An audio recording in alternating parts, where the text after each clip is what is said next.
deuxième prise car j'avais oublié le micro. Bonjour à tous, c'est Mélie, mais on se retrouve pour une nouvelle présentation et je vais vous parler des lectures que j'ai fait après le Sweety Gourmet Challenge ou un peu chevauchant mais pour lesquelles j'ai pas trouvé de catégorie. On va commencer par ma dernière lecture, presque dernière lecture, je ne sais plus, Un étranger en Londres de Sophia Samatar. Donc c'est paru en français chez Argile, il vient de paraître en poche chez...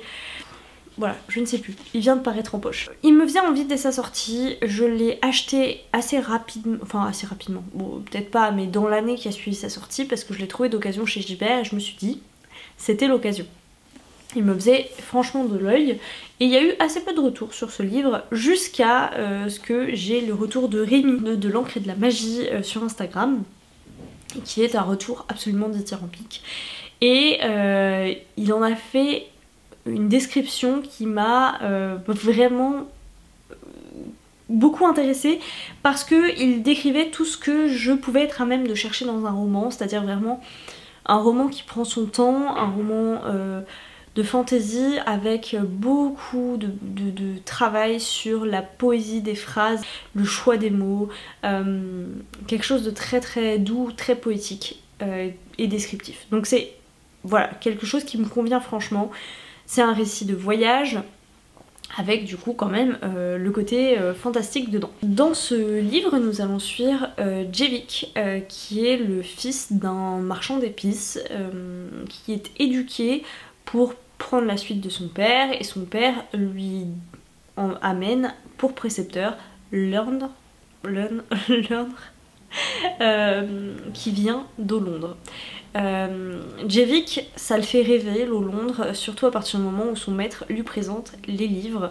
Livres donc qui s'appellent Vallon, je crois, là-bas. Dans son pays, à lui, c'est considéré comme de la magie, c'est très mal perçu, c'est des gens qui sont très très superstitieux et donc du coup, l'écriture et la lecture, c'est très mal vu. Et en fait, lui, son précepteur va vraiment l'initier et lui faire découvrir la magie des livres, puisque ce roman, au-delà de cette histoire, de l'histoire de Jevik, c'est vraiment, comme le dit très bien Rémi, une ode à la littérature, à l'amour des livres, à la poésie et à la magie des livres et des histoires. Donc Jevik va finalement se rendre en Au-Londres, pays d'où vient son précepteur, Au-Londres qui le fait rêver puisqu'il a envie d'être dans un pays où il y a des livres partout, où la culture est vraiment importante et où il y a assez peu de superstitions et puis ce sont des villes qui sont très belles et très différentes de ce que lui connaît sur ces îles.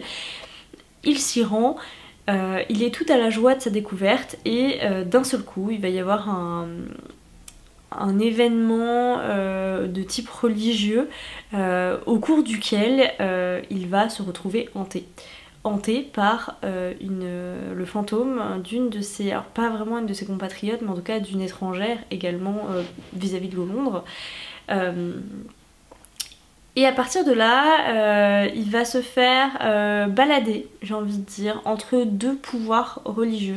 Tout ce que je vous dis, c'est dans le résumé, hein, qui s'opposent. Donc le pouvoir actuellement en place, soutenu par alors je crois que c'est Tekan qui s'appelle un peu le roi en fait, le pouvoir dirigeant qui soutient cette religion-là. Et qui s'oppose du coup, on va dire, à la religion ancestrale, si j'ai bien compris, qui est la religion d'Avalé.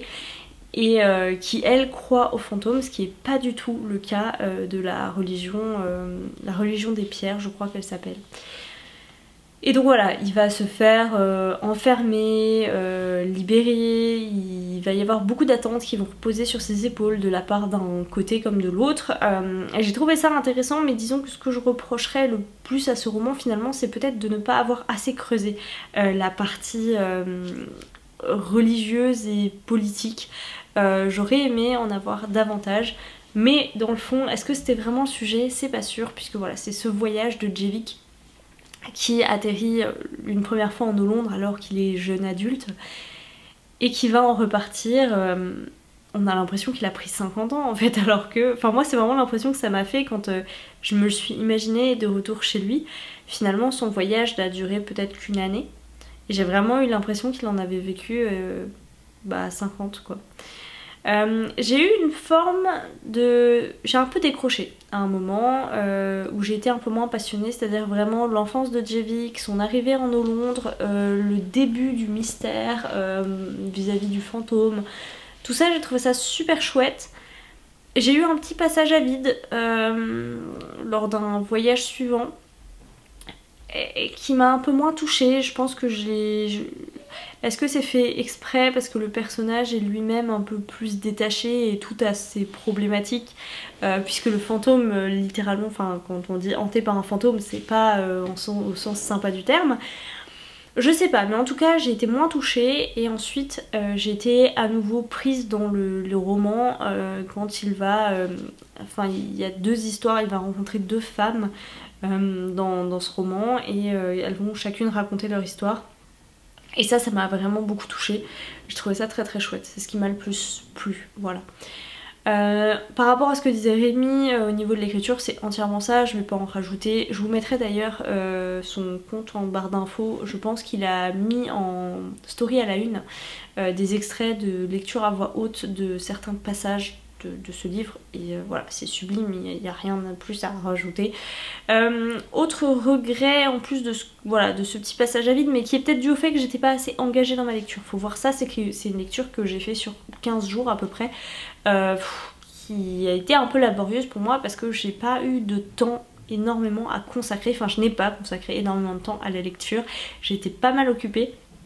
J'espère que ça ira mieux la semaine prochaine, mais on ne peut pas tout faire et vous l'avez peut-être vu dans les vlogs, j'ai fait beaucoup de choses ces 15 derniers jours. Donc voilà, j'ai eu un peu de mal à avancer bien dans cette lecture. Et du coup, autre regret, c'est que l'éditeur, enfin les éditeurs français n'ont pas, alors est-ce qu'ils ne l'ont pas gardé ou est-ce qu'ils n'ont pas racheté les droits de la carte c'est un récit d'aventure, c'est un récit de voyage vraiment, qui prend son temps, mais du coup qui aurait nécessité une carte, je pense vraiment. Elle existe dans la version originale et elle n'est pas dans la version française, donc ça c'est une déception pour moi. Voilà pour mon avis sur Un étranger en Londres, donc c'est franchement une chouette lecture, c'est très beau, c'est très poétique mais ça prend son temps, c'est pas... Enfin c'est beaucoup d'introspection j'ai envie de dire, puisque finalement il parle beaucoup avec son fantôme. Mais j'ai trouvé ça très beau, une belle histoire d'amitié aussi qui se développe. C'est très très chouette. J'ai également lu 3 BD de Emma, donc c'est Un autre regard, le tome 2 et La charge émotionnelle et autres trucs invisibles. Dans ces petites BD, elle agrège tout un tas d'explications sous forme de bande dessinée sur tout un tas de sujets d'actualité et des sujets invisibles qui touchent vraiment différents types de populations et dans laquelle je pense vous allez vous reconnaître. Voilà, il y a forcément une situation qui vous correspond et je trouve ça extrêmement chouette parce que dans chaque cas elle arrive, c'est le but de ces BD, l'idée c'est vraiment de prendre un pas de recul sur ces situations et de les voir sous un autre angle pour les présenter au monde en fait et susciter l'interrogation, le questionnement. Et voilà, s'interroger, se documenter. Je trouve la démarche extrêmement chouette. Il y a sa plus connue, c'est sur la charge mentale, qui je pense qu'elle a vraiment démocratisé ce terme en le présentant dans sa BD, qui avait largement circulé sur les réseaux, donc moi je ne savais pas qu'elle avait fait ce travail là dans des livres et donc je suis ravie, c'est pour ça que je me le suis procuré, c'est vraiment pour soutenir son travail, même s'il y en a un certain nombre que j'avais déjà lu et en l'occurrence il y en a aussi beaucoup que je n'avais pas du tout lu. Il me reste 2 BD à lire qui sont les 2 dernières, donc notamment la dernière qui est sortie, Des lignes et des cailloux. Moi je pensais que c'était une BD unique et j'ai découvert qu'en fait il y en avait 4 autres avant, donc j'ai acheté les 5. Je ne peux que vous le conseiller, il y a vraiment tout type de sujets, les violences gynécologiques, la charge mentale, la charge émotionnelle, les violences policières, le sujet du... c'était du voile à la plage je crois, quand c'était d'actualité, et puis de toute façon avec ces histoires d'abaya, c'est un peu à nouveau le sujet, donc c'est extrêmement contemporain bien sûr, donc je ne peux que vous recommander son travail. Les 4 premières sont sorties sous ce format poche, mais elles existent aussi en grand format, si jamais. Lecture suivante, je vais vous parler de L'ex plus beau métier du monde par William Lafleur ou Monsieur le Prof. J'ai l'impression de me répéter beaucoup au sujet de ce livre parce que j'en ai énormément parlé dans mes vlogs, du coup pas le dernier, celui d'avant. Alors, pour vous donner un peu de contexte, donc si vous avez vu les vlogs, vous le savez déjà, mais pour ceux qui regardent pas les vlogs, j'ai dans ma famille des profs, j'ai dans mes amis des profs, j'ai du coup grandi avec des profs à la maison et dans mon entourage, et donc j'ai assisté à du prof bashing, et d'un côté j'assistais à ce prof bashing, donc j'écoutais toutes les inepties et je supportais du mieux que je pouvais parce que je suis extrêmement touchée par les injustices. Voilà, je pense comme beaucoup de gens. Je suis très touchée par les injustices, mais pour se rendre compte d'une injustice, il faut déjà avoir connaissance de la situation de départ. Et beaucoup de gens qui sont injustes n'ont pas connaissance du sujet. Voilà. Et dans le cadre des profs, c'est quand même assez violent. Hein. C'est extrêmement fort. Ce livre-là, à chaque page, à chaque info, alors même que j'étais pas surprise, alors même que la plupart d'entre elles, je connaissais les sujets en question, j'avais envie de bondir. J'avais envie de bondir, d'aller faire grève immédiatement, Je sais même pas, tellement je suis choquée, scandalisée. Donc, renseignez-vous sur la situation, parce que la vérité du terrain n'est pas celle que l'on voit, que l'on entend dans les médias. Si j'ai ce parti pris, c'est pas uniquement parce que j'ai lu ce livre là, je suis pas en train de vous dire j'ai découvert ce livre et ce qui est dit est entièrement vrai parce que c'est écrit par cette personne. Non, en fait c'est un livre collaboratif qui est écrit avec, il a rassemblé des milliers de témoignages de profs de l'éducation nationale et de personnel d'ailleurs de l'éducation nationale, pas que des profs. Et je l'ai vu à mon échelle, à moi aussi, et toutes les personnes qui ont des profs dans leur entourage très proche, vous le savez en fait, tout ça vous le savez, vous n'allez pas découvrir des choses. Mais c'est des chiffres, c'est des vrais témoignages avec des personnes, c'est des témoignages par rapport aux mensonges des médias et du gouvernement qui entretiennent le prof bashing, qui entretiennent la situation complètement délétère de l'éducation nationale. Donc, s'il vous plaît, informez-vous par ce biais-là, hein, ou par un autre.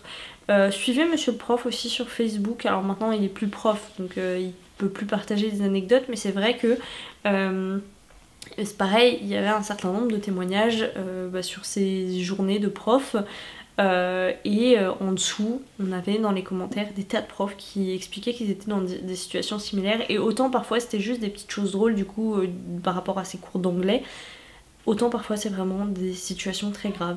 Donc allez-y, c'est plus que jamais d'actualité, renseignez-vous parce que ça là, ce dont il est fait état dans ce livre, c'est l'avenir pour vos enfants ou vos petits-enfants, ou pour les enfants que vous aurez. Et ça fait peur. C'est vraiment flippant. Et sachez qu'en 10 ans, les choses ont tellement changé que ce que vous avez connu, vous, en tant qu'élève, éventuellement, il y a 10 ans ou plus, ça n'a plus rien à voir avec ce qui se passe actuellement. Vraiment. La situation des profs, c'était déjà grave il y a 10 ans, mais imaginez, en fait, on continue à creuser là, donc à un moment donné, ce sera plus possible. Voilà, donc, lisez-le, offrez-le, renseignez-vous, s'il vous plaît. Et soyez des alliés pour les profs, parce que je dirais qu'au même titre que les personnels de santé, ils en ont vraiment besoin. Et la dernière chose que je dirais sur ce livre, c'est que ça m'a un peu fait le même effet que le livre de Anna Roy, le postpartum dure 3 ans, c'est-à-dire que c'est vraiment des témoignages de la situation actuelle. Donc le postpartum dure 3 ans, c'est sur la situation des maternités et des accouchements en France maintenant, de nos jours, avec des pistes de solutions. Et je dirais que dans les deux cas, ce sont vraiment des livres éminemment politiques. Et l'idée c'est de vraiment transmettre ses idées, d'informer. Et je pense que si ça pouvait faire bouger les choses, ce serait des livres comme ça. Enfin, si les livres pouvaient faire bouger les choses, ce serait des livres comme ceux-là qui le feraient. Mais en l'occurrence, bon, lisez-le. Baptiste Beaulieu a sorti 2 livres sur cet automne. Le premier que j'ai lu, c'est Où vont les larmes quand elles sèchent, paru chez l'Iconoclaste. Je corne très rarement mes pages, mais comme vous le voyez là, je me suis fait... Enfin, non, vous le voyez sûrement pas, mais je me suis fait plaisir dans ce livre-là.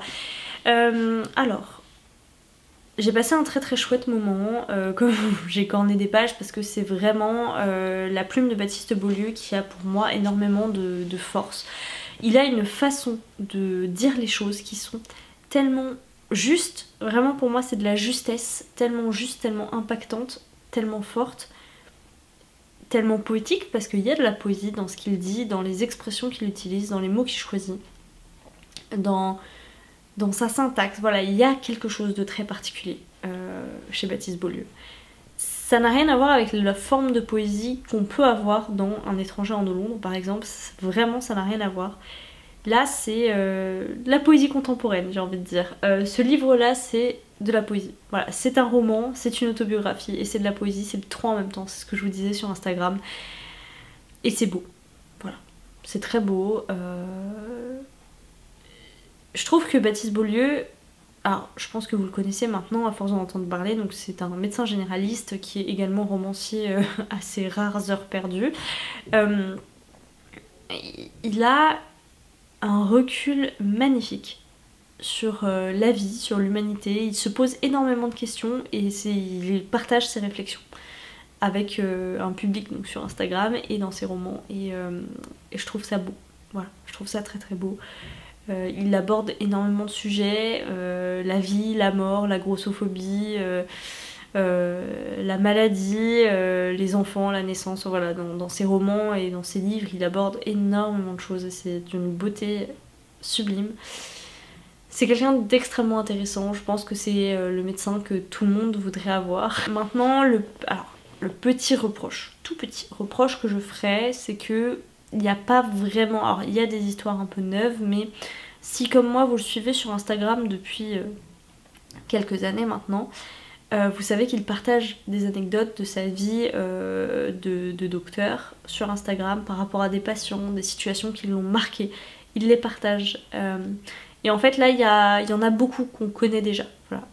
Alors non seulement on connaît les personnages, mais on connaît aussi les histoires en question. Même si la force de ce roman c'est que elles sont toutes là, il y en a des nouvelles et en plus il y a un vrai beau fil rouge qui est je pense vraiment un fil rouge très autobiographique je pense sur son rapport à la médecine, à la maladie et à la mort.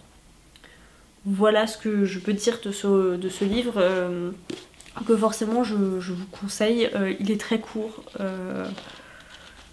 mais voilà, très très beau. Comme on est dans le Baptiste Beaulieu, restons dans le Baptiste Beaulieu avec On a 2 yeux pour voir, illustré par Jin Leng. Je crois que, alors ça s'écrit Kin Leng, mais je crois que lui il prononce Jin Leng, pardon, qui est une illustratrice qui fait un travail superbe à l'aquarelle. Hop, je vais essayer de vous montrer voilà, la planche du début.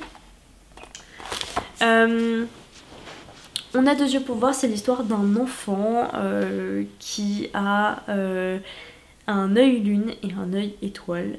Avec l'œil étoile, il voit tout ce qui est beau, tout ce qui est chaud, chaleureux, les aspects positifs de la vie, ce qui fait le bonheur, et de l'autre il voit en fait tout ce qui est malheureux, cruel, triste avec son œil lune.